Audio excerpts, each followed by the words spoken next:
It is Wednesday, my dudes, and you know what that means. It is time, once again, to revisit Neptune Park, the Planet Coaster series in which I built a park called Neptune Park, for no reason other than the fact that I thought it was a cool sounding name. I'm saying this like this is the intro I use every single episode, and this is actually the first time I've used it 27 episodes in, or is it 28? I don't remember. I can't remember because like the way I've numbered the Vegas files, some of them are like not numbered, like the overview episode wasn't numbered, so I can't remember. It's not like I know my own channel or anything. So if you want to watch, if you came here for the roller coaster and nothing else, you just skip ahead to 420 in the time code. 428 actually, but 420 rolls off the tongue better, I guess, because it's 420, man.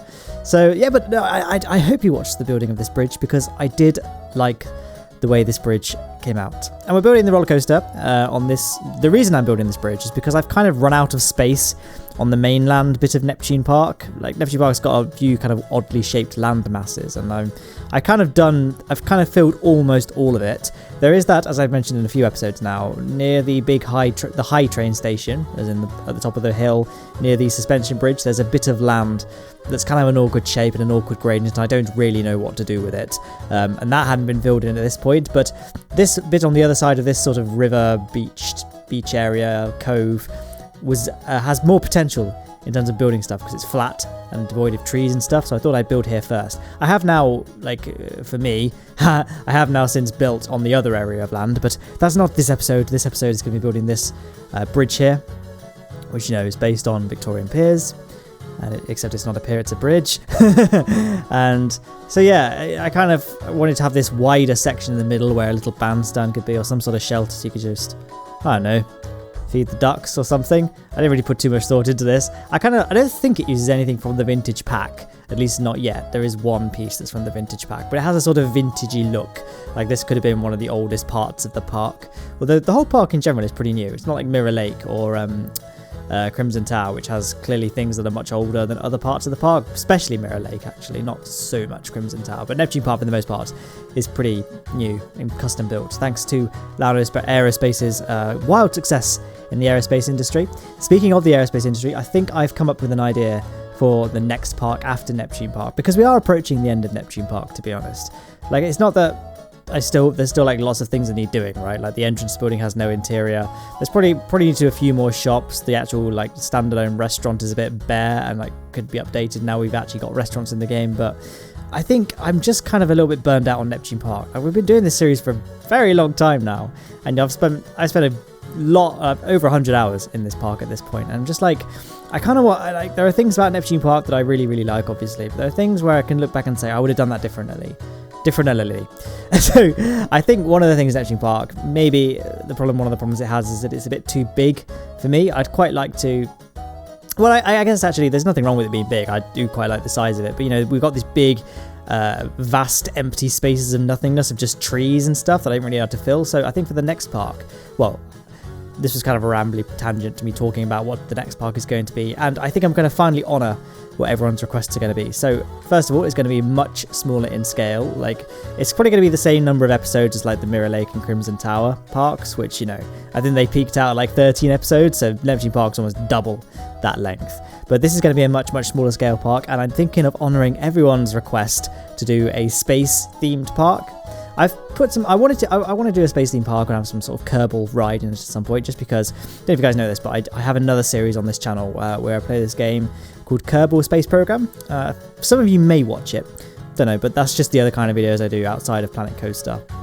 And I think a lot of people want to see me do like a space, like a crossover sort of thing, where we kind of combine the two series this channel does by combining Kerbal Space Program with Planet Coaster. So that's an idea, and I was thinking about ways of executing this park. One idea was just to build like 1-to-1 the Kerbal Space Center, and that was it, and then just build some rides there. But I thought it might look a bit naff because the Kerbal Space Center actually has a lot of big empty spaces, and I don't think it would really work too well as a theme park. So then I thought of other things I could do, and I thought maybe just have like a lot, like one of the things I see on the subreddit. Oh, by the way, here is the construction of the roller coaster. I can talk about this in a second, but one of the things I did think about, although actually now I said that, people might just be joining us now and I'm in the middle of a thought process, whatever.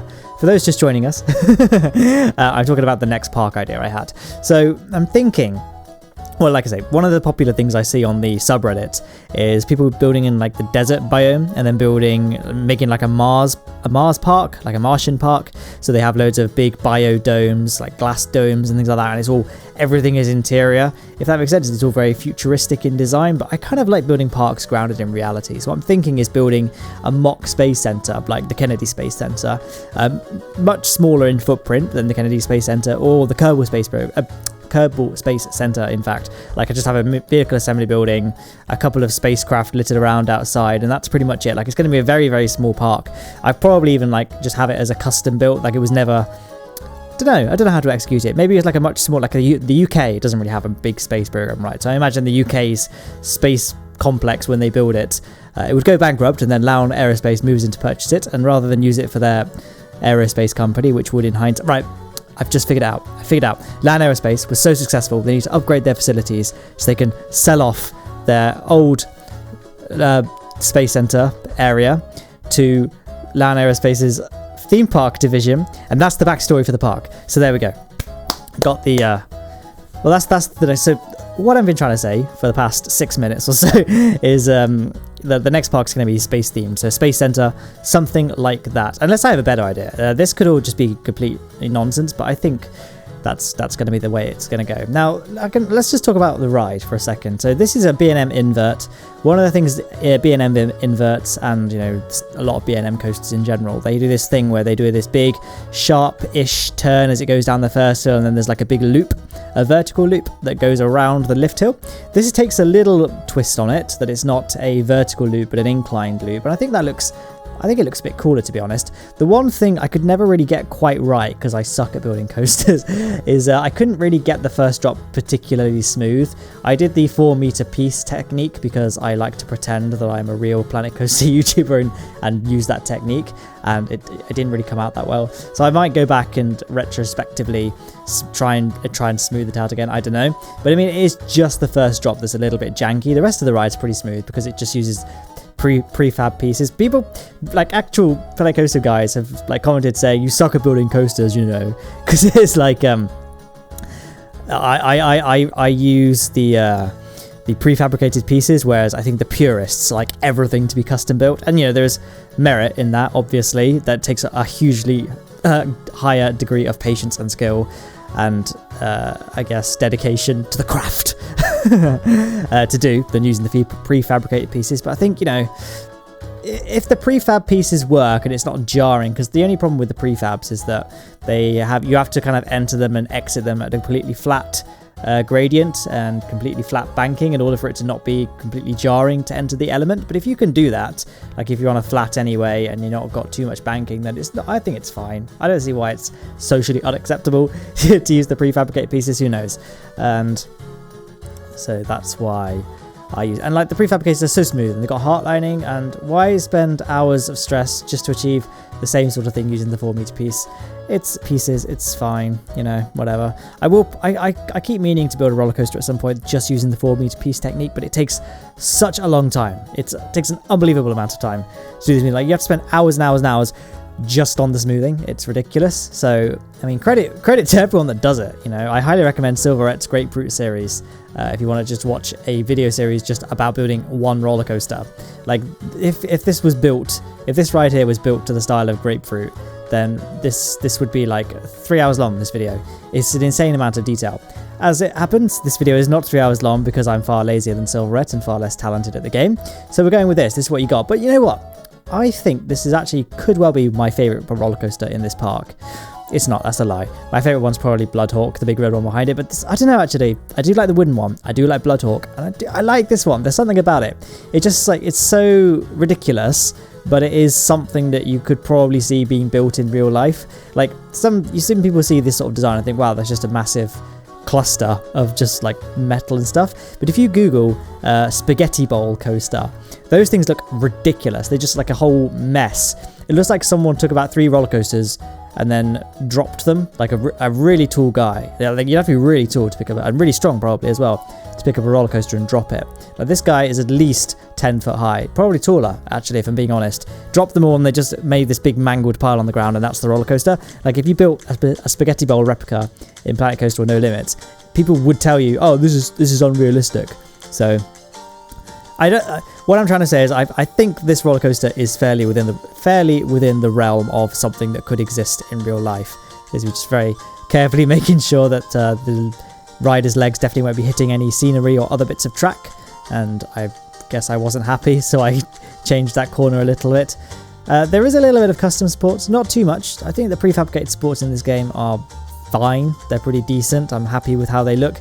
There are a few bits here and there, especially in parts where, because of the way the track was placed and stuff, the supports didn't spawn, so I kind of had to build my own, but that was pretty few and far between. And for the most part, like I say, I think the supports in this game look fine.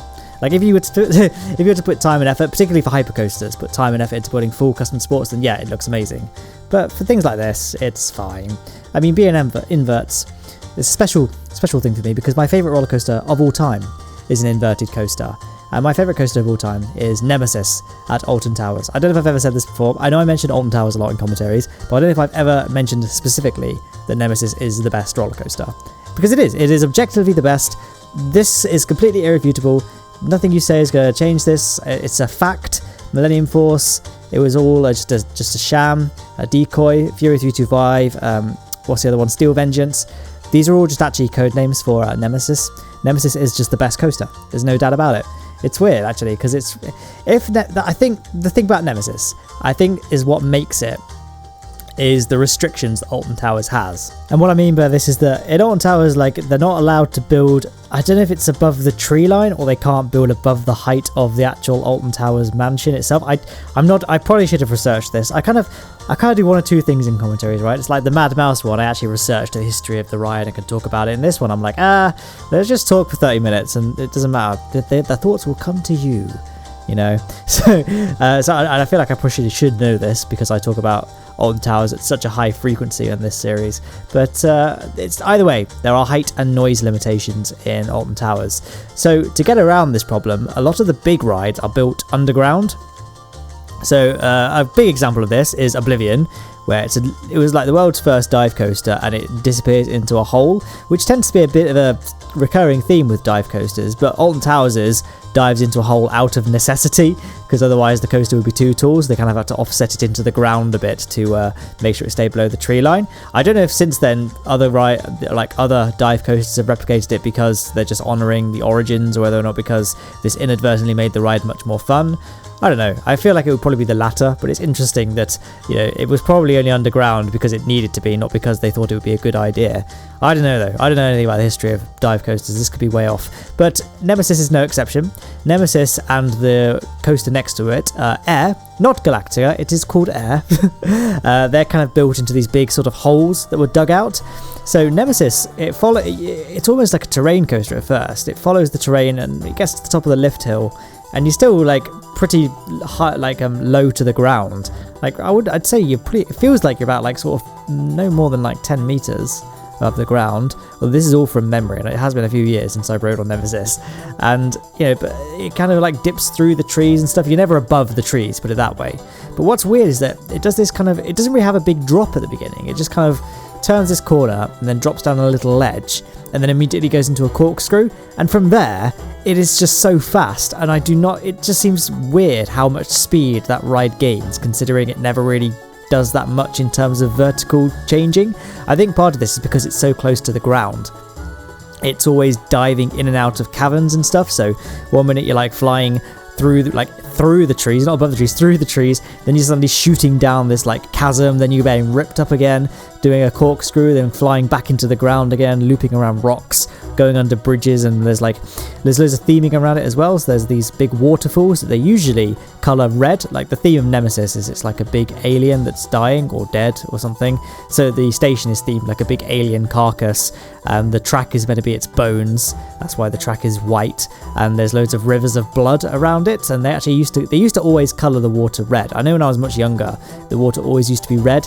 These days, I can't remember the last time they coloured it. I think they might only do it for like their Halloween season, so that would be now, I guess, and if you're watching this commentary when it comes out.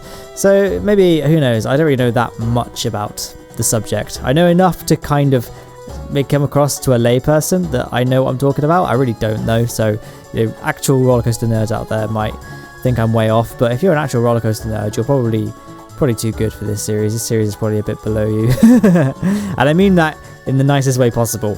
So there's the station, by the way, pretty generic. This whole park's been pretty generic, to be honest. I did say at one point that I wanted to do a couple of themed areas, but honestly, I like the generic stuff. I've always been a big fan of Six Flags and stuff over things like Disney, because I like big rides. Alton Towers is kind of themed, but it's not really that heavily themed. Nemesis, I probably painted the picture that Nemesis is really heavily themed, and I guess it is to an extent, but it's not like Big Thunder Railroad Mountain, whatever it's called, or Space Mountain at Disney World. Like, it's not that level of theming.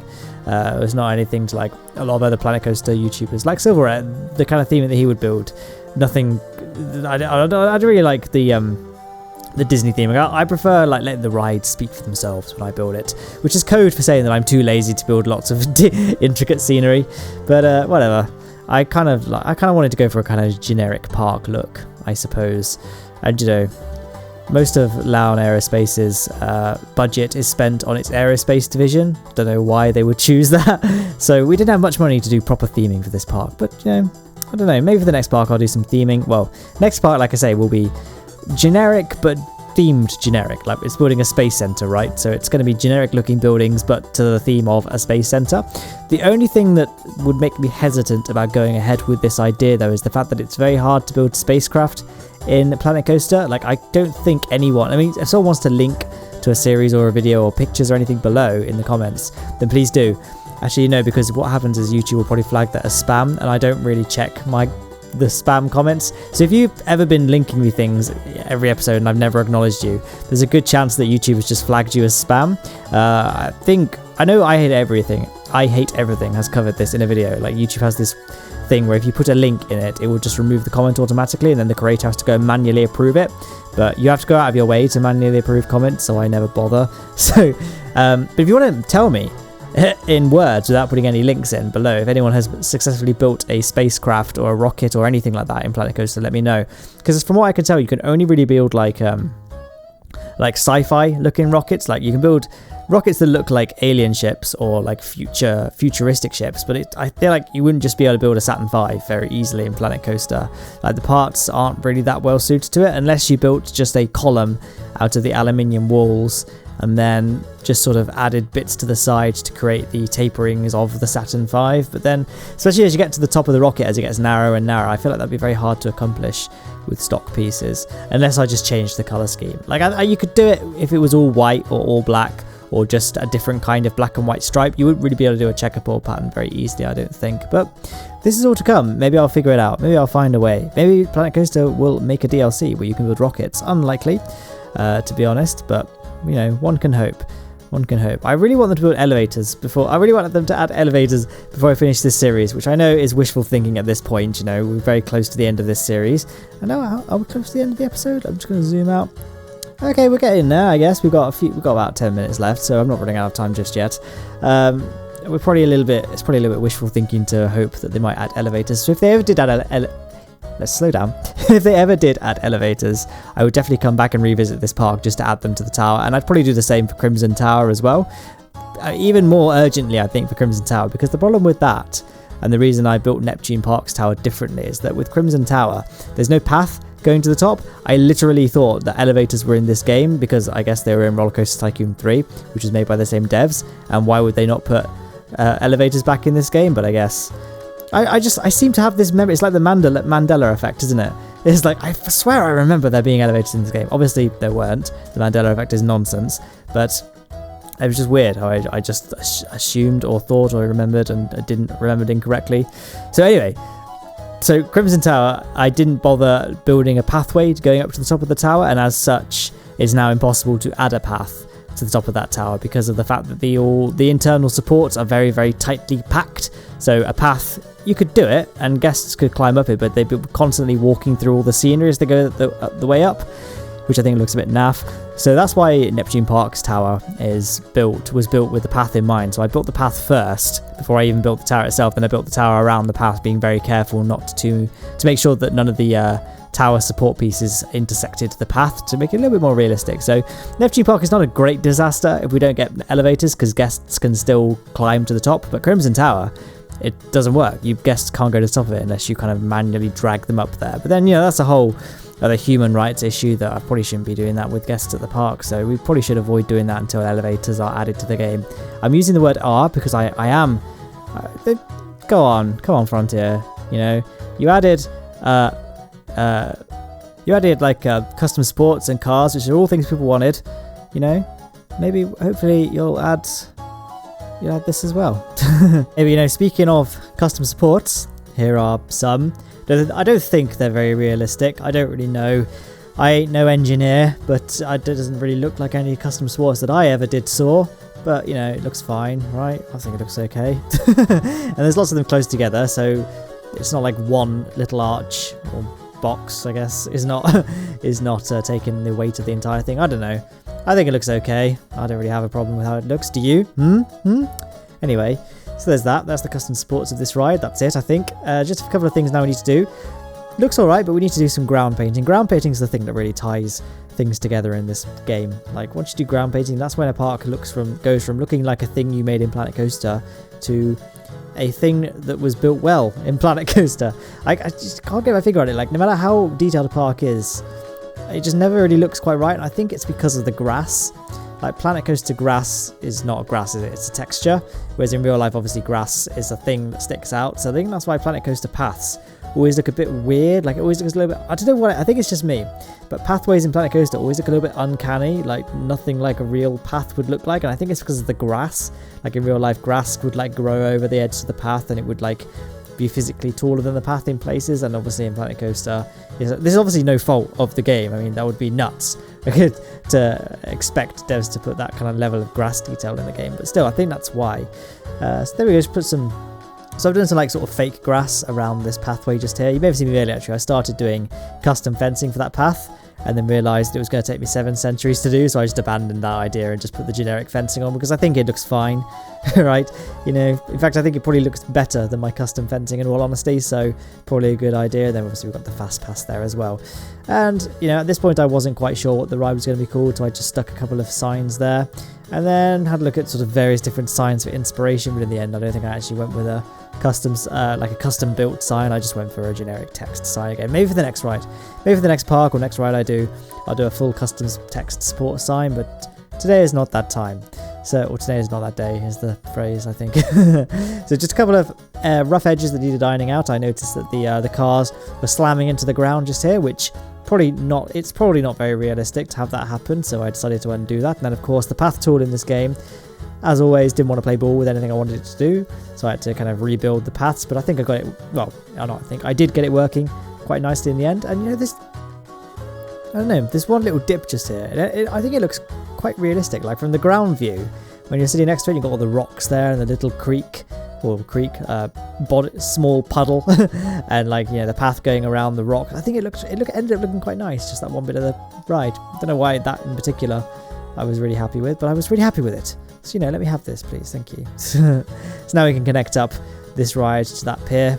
As I was saying all the way back, this was kind of an awkward spot, which is why I kind of needed to build that bridge first to get guests over here. I tried a few different ways of building that bridge earlier. I probably should have talked about all this whilst I was building the bridge, but whatever. Oh, here's another spot where I needed to just lower the terrain a bit. But yeah, I couldn't really think of a good way to build the bridge. I think in retrospect, I don't really like the suspension bridge all that much because it seems a little bit needlessly excessive and overkill for the body of water it's actually spanning. But I guess it's kind of a good themed thing. And let's face it, we're talking about excess. The tower in this park is definitely going above and beyond that suspension bridge, so I guess it's all a bit of a moot point when you think about it. This was previously going to be the backstage area, or where I was going to build like a bigger car park, like a multi-story, but I couldn't be bothered. I don't really like building car parks, so I just didn't bother, and I thought, let's just pretend there's like a big underground bit. You know, we've got the monorail bringing most of the guests in anyways, it's not like I need to build a car park, but whatever. So I had to just extend the fence round from the backstage areas, so the guests can't see the backstage areas. I guess that was the thought process behind that. Oh, so right here I saw myself an opportunity. So there was these things like quite close to the ground, but it wasn't so close to the ground that you'd need to put a fence around it. Like, guests could realistically walk underneath these tracks and be fine. They wouldn't be able to jump up and hit the legs of riders as they go flying past. Then that gave me an idea, like, why not encourage this and build a pathway going underneath it? So that's what I did. So guests can wander down here, take pictures of their loved ones. I feel like I say this every time I mention there's a path near the ride, like, oh, you could go and take pictures of your loved ones. or strangers. That might be a bit weird though, as they fly past. So, or maybe we could have like a photo opportunity here. Who knows? But I think it's kind of cool just to be able to stand underneath it, and as the ride flies over you, and if this was real life, I bet it would probably create a bit of a gushing wind effect, like people take photos of like their hair being messed up or whatever as the ride goes over, or whatever it is people take pictures of these days. I ain't down with the kids. Although that being said, I'm trying to promote my Instagram more. Actually, I've never promoted my Instagram before on this channel, apart from putting it in the suggested links every so often. But if you guys want to check me out on Instagram, I Instagram at least twice a year. I think I've got like 10 photos on there now, and I'm trying to post more. And most of my followers, I don't know who they are. So I guess they like found me from YouTube. So, if you want to follow me on Instagram, it's just Matt Lowne, I think. Do you have a username? I think it's how many Matt Lownes can there possibly be on Instagram? I'm pretty sure my surname is a typo that someone made on a birth certificate several generations ago, because I have never met anyone called Lowne other than people in my immediate family. I know that's not. I think there have been people through the years that are also called Lowne. I think it might be a Dutch surname. Who knows? But it's not common. Put it that way. Maybe we all share a same ancestor, or where, like, I don't know, the person doing the birth certificate was dyslexic or something, who knows. But it's a weird surname, so there can't be that many people on Instagram, is what I'm trying to say here with this, who have my name. And what a great way to end that commentary, really. We still got the lift hill to go, but I'll probably fast forward through it, so I'll finish off talking very quickly. I hope you enjoyed this episode of Neptune Park, my dudes, and the POV that you're about to watch. There's going to be links on screen at the end. Goodbye.